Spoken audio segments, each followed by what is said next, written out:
Friends, ಎಲ್ಲರಿಗೂ ನಮಸ್ಕಾರ. ರೇಖಾ ಅಡುಗೆಗೆ ಸ್ವಾಗತ. ಪ್ಲೀಸ್ ನಮ್ಮ ಚಾನಲ್ನ ಸಬ್ಸ್ಕ್ರೈಬ್ ಮಾಡಿ, ಪಕ್ಕದಲ್ಲಿರೋ ಬೆಲ್ ಐಕನ್ನು ಕ್ಲಿಕ್ ಮಾಡ್ಕೊಳ್ಳಿ. ಬನ್ನಿ, ಇವತ್ತು ಮಾಡ್ತಾ ಇರೋಂಥ ರೆಸಿಪಿ ಸಿಂಪಲಾಗಿ ಈಸಿಯಾಗಿ ಕೊತ್ತಂಬರಿ ಚಟ್ನಿ ಮಾಡೋಣ ಅಂದ್ಕೊಂಡಿದ್ದೀನಿ. ಈ ಕೊತ್ತಂಬರಿ ಚಟ್ನಿ ತುಂಬ ಹೆಲ್ತ್ಗೂ ಒಳ್ಳೆಯದು. ಇದರಲ್ಲಿ ತುಂಬ ವಿಟಮಿನ್ಸ್ ಇರುತ್ತೆ. ಇದು ಮಾಡೋದು ಸುಲಭ. ಇದಕ್ಕೆ ಬೇಕಾಗೋ ಇಂಗ್ರೀಡಿಯೆಂಟ್ಸ್ ನೋಡೋಣ. ನೋಡಿ, ಇಲ್ಲಿ ನಾನು ನಾಟಿ ಕೊತ್ತಂಬರಿ ತೊಗೊಂಡಿದ್ದೀನಿ, ಸುಮಾರು ಒಂದು ಅರ್ಧ ಕಟ್ಟಾಗೋಷ್ಟು. ಅದನ್ನು ಕಟ್ ಮಾಡಿ ಚೆನ್ನಾಗಿ ವಾಶ್ ಮಾಡಿ ಇಟ್ಕೊಂಡಿದ್ದೀನಿ. ಮತ್ತು ಇಲ್ಲಿ ಸಾಂಬಾರು ಈರುಳ್ಳಿ ಅಂದರೆ ಚಿಕ್ಕ ಚಿಕ್ಕ ಈರುಳ್ಳಿ, ಅದನ್ನು ಒಂದು 10 ಈರುಳ್ಳಿ ತೊಗೊಂಡಿದ್ದೀನಿ. ಅದನ್ನು ಚಿಕ್ಕ ಚಿಕ್ಕದಾಗಿ ಕಟ್ ಮಾಡಿ ಇಟ್ಕೊಂಡಿದ್ದೀನಿ. ಮತ್ತು ಬೆಳ್ಳುಳ್ಳಿ ಒಂದು 3 ಪೀಸ್ ತೊಗೊಂಡಿದ್ದೀನಿ. ಒಣಮೆಣಸಿನ್ಕಾಯಿ ಒಂದು 2 ತೊಗೊಂಡಿದ್ದೀನಿ. ಹಸಿರು ಮೆಣಸಿನ್ಕಾಯಿ 2 ತೊಗೊಂಡಿದ್ದೀನಿ ಈ ಸೈಜು. ಒಂದು ಅರ್ಧ ಟೀ ಸ್ಪೂನ್ ಆಗೋಷ್ಟು ಉದ್ದಿನಬೇಳೆ ತೊಗೊಂಡಿದ್ದೀನಿ. ಒಂದು ಅರ್ಧ ಟೀ ಸ್ಪೂನ್ ಕಡಲೆಬೇಳೆ, ಒಂದು ಅರ್ಧ ಟೇಬಲ್ ಸ್ಪೂನ್ ಜೀರಿಗೆ ತೊಗೊಂಡಿದ್ದೀನಿ. ಮತ್ತು 1/4 ಟೀ ಸ್ಪೂನ್ ಸಾಸಿವೆ. ನೋಡಿ, ಈ ಸೈಜಲ್ಲಿ ಹುಣಸೆಹಣ್ಣು ತೊಗೊಂಡಿದ್ದೀನಿ, ಗೋಳಿ ಸೈಜಲ್ಲಿ. ಮತ್ತು ಒಂದು 1/4 ಟೀ ಸ್ಪೂನ್ ಇಂಗು, ರುಚಿಗೆ ತಕ್ಕಷ್ಟು ಉಪ್ಪು, ಒಗ್ಗರಣೆಗೆ ಒಂದು 2 ಟೀ ಸ್ಪೂನ್ ಎಣ್ಣೆ, ಒಂದು 3 ಟೇಬಲ್ ಸ್ಪೂನ್ ಆಗೋಷ್ಟು ತೆಂಗಿನಕಾಯಿನ ಕಟ್ ಮಾಡಿ ಇಟ್ಕೊಂಡಿದ್ದೀನಿ. ಈಗ ಹೇಗೆ ಮಾಡೋದಂತ ನೋಡೋಣ ಬನ್ನಿ. ಈಗ ನೋಡಿ, ಸ್ಟವ್ ಮೇಲೆ ಒಂದು ಬಾಣಲಿ ಇಟ್ಕೊಂಡು ಅದಕ್ಕೊಂದು 2 ಟೀ ಸ್ಪೂನ್ ಎಣ್ಣೆ ಹಾಕ್ಕೊತಾ ಇದ್ದೀನಿ.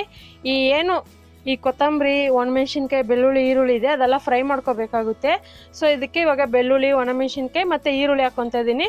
ಇದು ಸಾಂಬಾರು ಈರುಳ್ಳಿ. ಲಾಸ್ಟ್ ಟೈಮ್ ಸಾಂಬಾರು ಈರುಳ್ಳಿಯಲ್ಲಿ ಸಾಂಬಾರು ಮಾಡೋದು ತೋರಿಸಿದೆ, ಅದೇ ಈರುಳ್ಳಿ ಉಳಿದಿತ್ತು. ಸೊ ಅದ್ರಲ್ಲಿ ಚಟ್ನಿ ಮಾಡ್ತಾಯಿದ್ದೀನಿ. ಕೊತ್ತಂಬರಿ ಚಟ್ನಿಗಂತೂ ಸೂಪರಾಗಿರುತ್ತೆ. ನಿಮಗೆ ಆ ಈರುಳ್ಳಿ ಇಲ್ಲಾಂದರೆ ಮಾಮೂಲಿ ಮನೇಲಿರುತ್ತಲ್ಲ ಸಾಮಾನ್ಯ ಈರುಳ್ಳಿ, ಅದೇ ಈರುಳ್ಳಿ ಜಾಸ್ತಿ ಯೂಸ್ ಮಾಡಬೇಡಿ. ಒಂದು ಈರುಳ್ಳಿ ಹಾಕೊಳ್ಳಿ ಸಾಕು. ಇದಂದರೆ ಚಿಕ್ಕ ಚಿಕ್ಕದಾಗಿದೆಯಲ್ಲ, ಅದಕ್ಕೆ ಒಂದು 10 ತೊಗೊಂಡಿದ್ದೀನಿ. ಸೊ ಈರುಳ್ಳಿ ಎಲ್ಲ ಫ್ರೈ ಆದಮೇಲೆ ಇದಕ್ಕೆ ಕೊತ್ತಂಬರಿ ಹಾಕ್ಕೊತಾ ಇದ್ದೀನಿ. ಒಂದು ಅರ್ಧ ಕಟ್ಟಾಗೋಷ್ಟು ಕೊತ್ತಂಬರಿ ತೊಗೊಂಡಿದ್ದೀನಿ. ಇದೆಲ್ಲ ಎಣ್ಣೆ ಫ್ರೈ ಮಾಡುವಾಗ ಫುಲ್ಲು ಕಡಿಮೆ ಆಗೋಗುತ್ತೆ, ನೋಡ್ತಾ ಇರ್ಬೋದು. ಈ ಕೊತ್ತಂಬರಿ ಹಾಕ್ಕೊಂಡು ಫ್ರೈ ಮಾಡಬೇಕಂದ್ರೆ ಜಾಸ್ತಿ ಹೊತ್ತು ಏನು ಬೇಕಾಗಿಲ್ಲ, 1 ನಿಮಿಷ ಫ್ರೈ ಮಾಡಿಕೊಂಡ್ರೆ ಸಾಕು, ತುಂಬ ಹೊತ್ತು ಏನು ಬೇಕಾಗಿಲ್ಲ. ಇದಕ್ಕೆ ಹುಣಸೆಹಣ್ಣು ಹಾಕ್ಕೊಂಡು ಫ್ರೈ ಮಾಡ್ಕೊತಾ ಇದ್ದೀನಿ. ಈ ಕೊತ್ತಂಬರಿನಲ್ಲಿ ತುಂಬ ನಾರಿನಾಂಶ ಇರುತ್ತೆ. ಮತ್ತು ತುಂಬ ಜನಕ್ಕೆ ತಲೆ ಸುತ್ತು, ಪಿತ್ತ ಅನ್ನೋರಿಗೆಲ್ಲ ಈ ಥರ ಕೊತ್ತಂಬರಿ ಚಟ್ನಿ ವಾರದಲ್ಲಿ 1 ಸರಿ ಆದರೂ ಮಾಡಿಕೊಡಿ. ಸೊ ತುಂಬ ಆರೋಗ್ಯಕರವಾದಂಥ ರೆಸಿಪಿ ಅಂತ ಹೇಳ್ಬೋದು.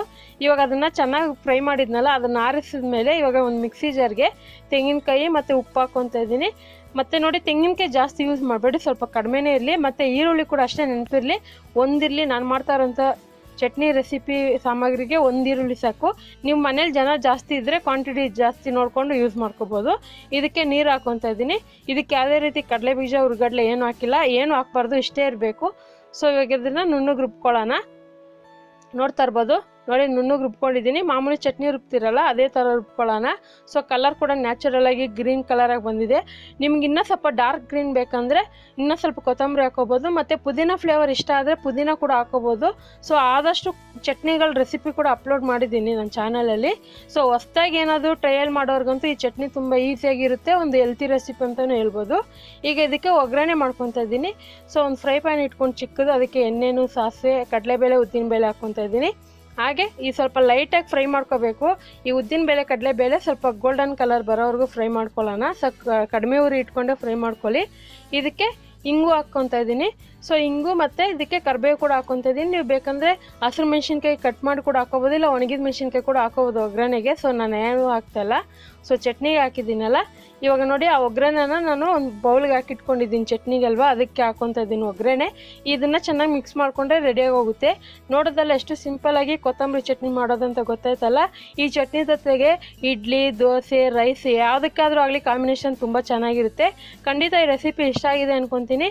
ಇಷ್ಟ ಆಗಿದ್ರೆ ನೀವು ಕೂಡ ಇವತ್ತೇ ಕೊತ್ತಂಬರಿ ಚಟ್ನಿ ಮಾಡಿ ಹೇಗಿದೆ ಅಂತ ನಿಮ್ಮ ಅನಿಸಿಕೆನ ಕಮೆಂಟ್ ಮೂಲಕ ತಪ್ಪದೇ ಕಮೆಂಟ್ ಮಾಡಿ. ಮತ್ತಷ್ಟು ಈಸಿ ರೆಸಿಪಿಗೋಸ್ಕರ ರೇಖಾ ಅಡುಗೆ ಚಾನಲ್ನ ಸಬ್ಸ್ಕ್ರೈಬ್ ಮಾಡಿ, ಶೇರ್ ಮಾಡಿ, ಲೈಕ್ ಮಾಡಿ. ಈ ವಿಡಿಯೋ ನೋಡಿದ್ದಕ್ಕಾಗಿ ಎಲ್ಲರಿಗೂ ಧನ್ಯವಾದಗಳು.